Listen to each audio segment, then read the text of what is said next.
Sizə bir müəllimdən danışım ki, sinifə daxil olan kimi ilk işi uşaqlardan ac olub olmadıklarını soruşmaq idi.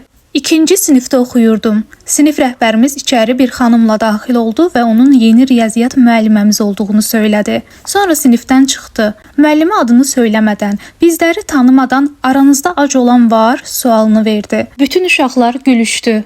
Məndən başqa. Başımı qaldıranda müəllimənin mənə baxdığını gördüm. 2-3 gün sonra yeni müəlliməmiz əlində bir qutu ilə sinifə daxil oldu. Qutudan bir-birindən qəşəng qələmlər çıxarıb hamıya payladı. Mənə qələmimi verəndə yaxınlaşıb tənəffüsdə bayıra çıxma dedi. Bütün uşaqlar tənəffüsə çıxandan sonra müəllimə həmin qutudan bir cüt ayaqqabı çıxarıb mənə uzatdı. Ayaqqabılar o qədər qəşəng idi ki, etiraz etmədən götürdüm.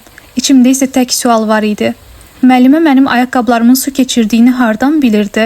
Bir müddət sonra müəllimələr danışanda eşitdim ki, riyaziyyat müəlliməmiz hər ay maaşından maddi durumu yaxşı olmayan bir uşağa kömək eləyir. Bu hadisə məni tamamilə dəyişdi. Müəllimə mənə insanlara sevgi, mərhəmət hissini aşılamışdı. Bu arada kartof kotleti həmin müəlliməmin ən sevdiyi yeməkdir. Bəlkə də bu videomu görəcək, buradan ona demək istədiyim tək cümlə var. Yaxşı ki sizi tanımışam.